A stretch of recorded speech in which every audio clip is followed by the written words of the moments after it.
Well, hello, students. Professor Whitsett has asked me to talk to you about substance abuse groups, and I'm happy to do that. My name is Wanda Jewell. I graduated from USC in 1987. I have my PhD from the Sandville Institute in Clinical Social Work from 2008. I've been in private practice in the Silver Lake area since 1991. I've been teaching at USC since 1998 and have worked in substance abuse, addiction recovery, since 1992, both as clinical supervisor and family therapist. I'm currently at the Glendale Adventist Alcohol and Drug Services, known as GADS, G-A-A-D-S, fondly known as GADS, as a clinical supervisor and family therapist. In part one, I'm going to do two videos. Part one is about substance abuse groups, and I'm following an outline that I gave to Professor Whitsett. And then part two is about multifamily group, which I hope that you will watch also, because that's an interesting and exciting, dynamic venue for helping families to restructure. Okay, so I'm going to talk to you about substance abuse groups with the idea that you're walking into the room to run a group, and in my opinion, this is what you should be thinking and this is what you should be aware of. And before I start, I want to congratulate you for getting the MSW from USC. It's quite a wonderful thing, and I wish you well in your career, in your education and career. I'll be talking about substance abuse groups as done in a substance abuse recovery facility, rehab, rehabilitation facility, treatment for drug and alcohol issues. Group is one of the primary ways that people receive treatment in substance abuse recovery. I'm going to follow the outline that I gave Professor Whitsett. I'm informed in my practice in group, individual psychotherapy, teaching, whatever, by Irvin Yalom, Larry Schulman, Salvador Minuchin, and Virginia Satir. And I'll be referring to some of them throughout my talk. There's nothing more important than having your group to be structured. You want to structure it even as simply as putting the chairs in a circle. And if you have the chairs in a good cohesive circle, the chances are better that you'll have a good cohesive group. You should be clear about your purpose and your role and be able to articulate that to the people in the group. You'll have some sort of format. Excuse me. It will be an education group or maybe a relapse prevention group or a process group. And I'm going to talk mainly about process groups. You will rehearse a statement of purpose, and you will talk to the people in the group about ground rules. It's good to have a co-leader, and if you do have a co-leader, it's good for you to sit across from each other in the group, because she or he will catch things that you don't, and you'll see things that that person doesn't. It kind of balances the group. Go with the format. You have some sort of a plan as you're going in. You also have to plan for surprises, because almost no group, it turns out the way that you plan it to be. You want to manage anxiety. Everyone in the room will be anxious in some way or another, and their anxiety may come out in resistance or hostility or in a variety of ways. And don't be afraid of that. Also, you should manage your own anxiety. I think you'll be anxious, as I am, in any group that I do. Because no matter how many groups you've done, and I've done groups since 1992, you never know what's going to happen. And you have to be prepared and be flexible and go with the flow, so to speak. So do whatever you need to do to manage your own anxiety. Self-talk, keep breathing, because if you're freaked out, they'll be freaked out. They'll pick up your feelings. So you want to go in with an attitude of optimism, hopefulness, confidence, even if you're not feeling it, and go there with an idea of you're going to facilitate in the group something really useful for everyone there. You'll get questions. The main question you'll get from people in recovery or in addiction treatment is, are you an addict or alcoholic? and be prepared to answer that.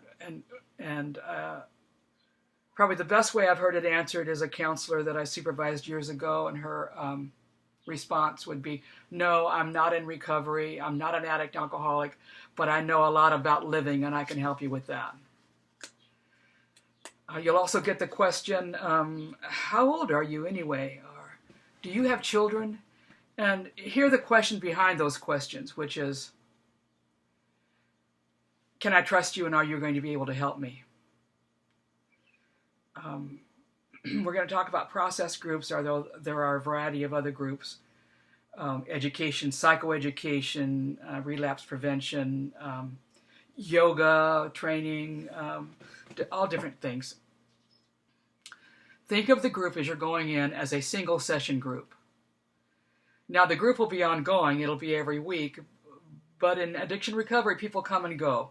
Sometimes people self-discharge, some people are discharged by the staff, some people complete.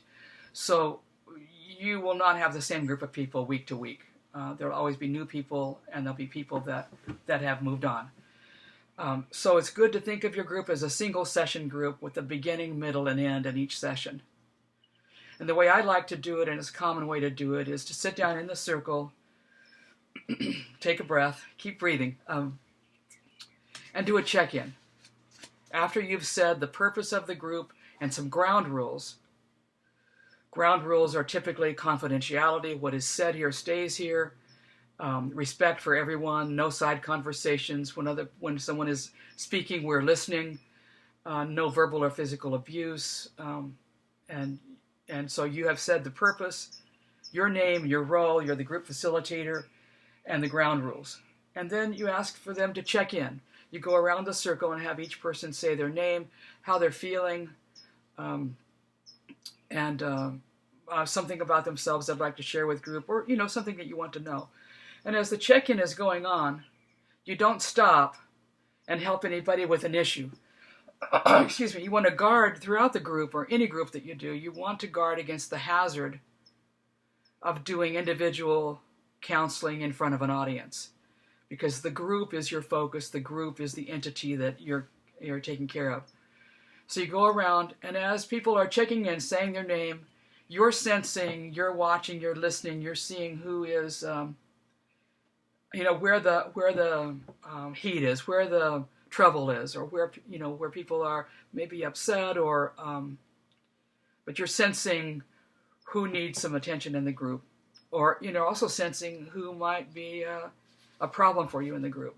You're taking in as much as possible of what they say, how they say it, and their body language as they're checking in.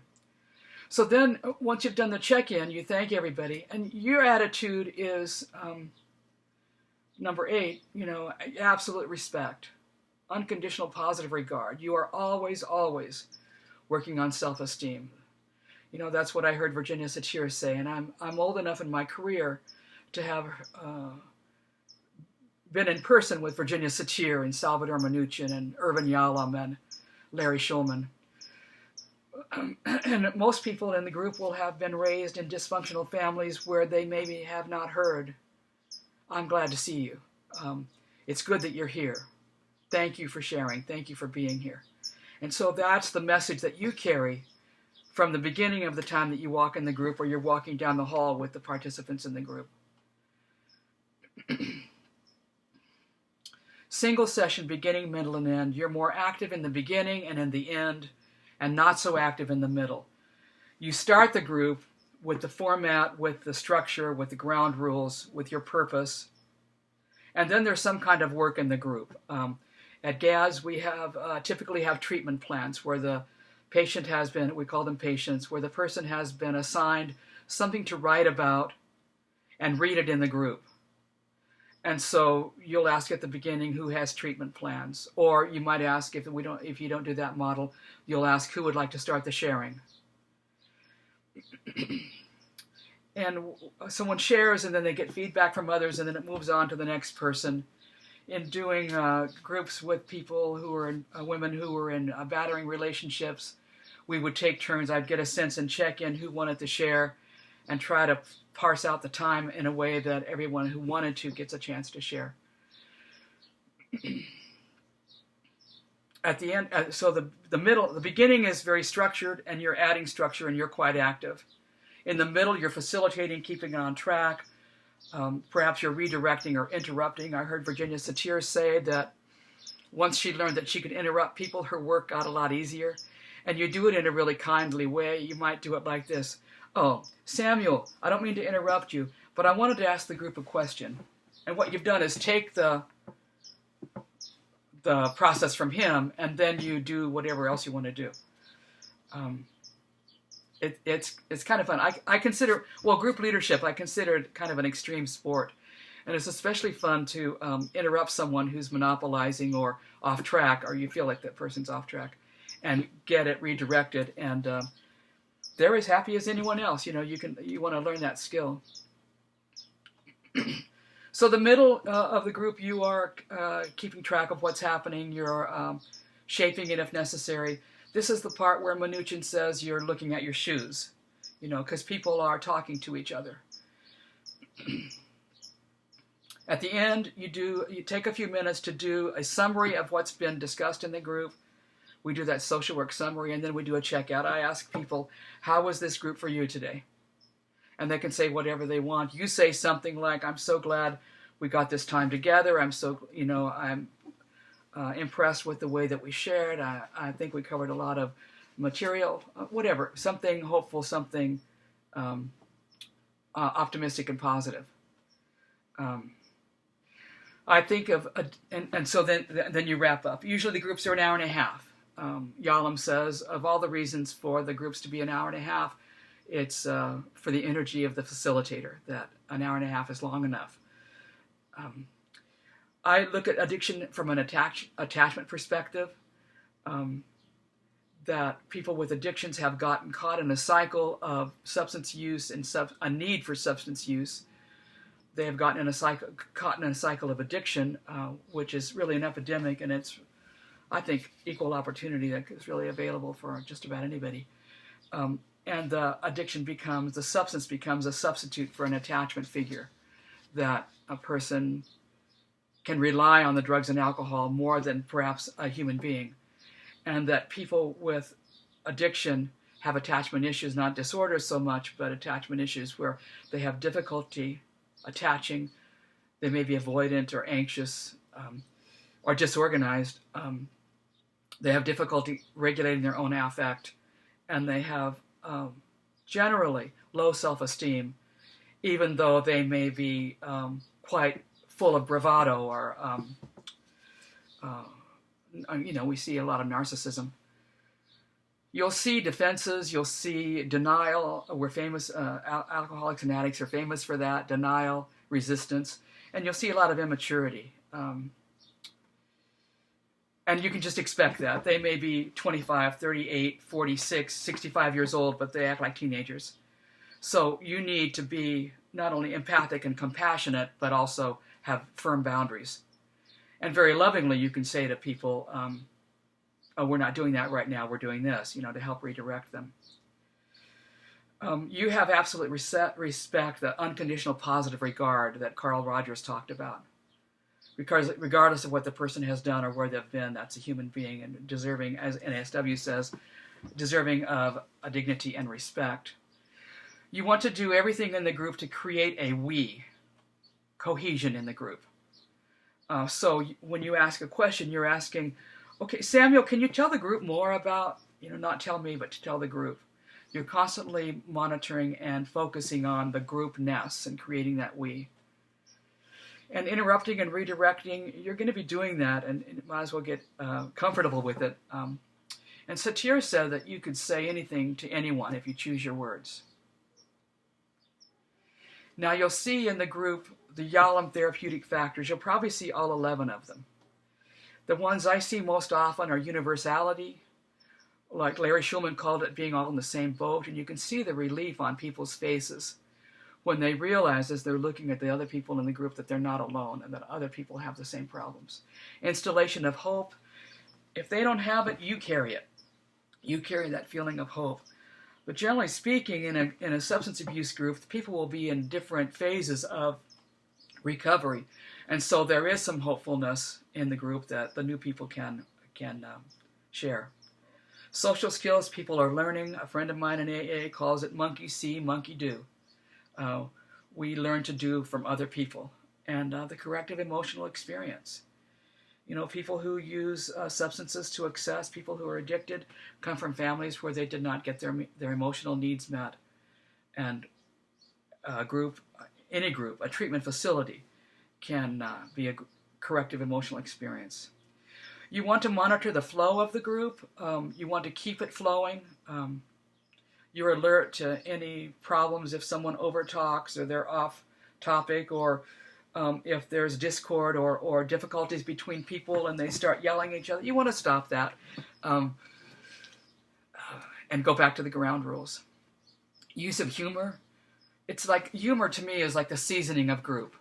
You know, you're a good-natured person as the group leader, and if there's something funny, you laugh with the people in the group, or you may have something funny to say also. And you know, it helps create that cohesion and the feeling of belonging, which, you know, everyone needs, particularly people who have been having the difficulties of addiction. Begin and end on time. Just have that as your rule. You begin and end on time. And people will respond to that. People respond to structure very well. Let me tell you a little story and a couple little stories, and then I'll wrap up. I had an intern at the Alcoholism Center for Women. I was a field instructor there for some MSW students from CSUN. And she had been there for quite a few weeks and was very confident in running a group. And she had a group. She brought it to supervision. She did not know what happened. People were getting up and walking out, and people said, I got to go to the bathroom, and they were having side conversations, and she was just having a very difficult time and felt like a personal failure. But what happened is that she did not do the structure at the beginning, statement of role and purpose, format, ground rules, to create the container of the group. So people didn't know, and they didn't. She said, well, I thought they knew. Well, they need to be reminded, and there's always someone new. And as group goes along, if you're familiar with the people in the group, they can help you do those ground rules and statement of purpose. An intern that I'm supervising at GADS, she noticed this week that in two different groups, with the same group of people, the same group of patients, different leadership, one group was disorganized and kind of chaotic. The other group on another day with the same members with a different leader was focused, cohesive, and they got a lot done. And what she saw as the difference is setting up the structure, setting that container, setting the role and purpose and ground rules. And I just wish you well in running substance abuse groups. Oh yes, I want to also say that I haven't seen a substance abuse group run in private practice. Mainly it's in a treatment facility, and the treatment facility is focused on abstinence rather than harm reduction. The idea is abstinence. If a person can stop the substance, then the brain can reset, and if you have even a small amount of the liquid or pills or powders or leaves, it sets up, again, the phenomena of craving, and your neurobiology, again, becomes dependent upon that. So that's why we go for abstinence. Questions, comments, feel free to email me. I've put my email on the handout. And stay tuned for Part 2, multifamily groups. Thanks, everybody. And thank you, Dr. Whitsett.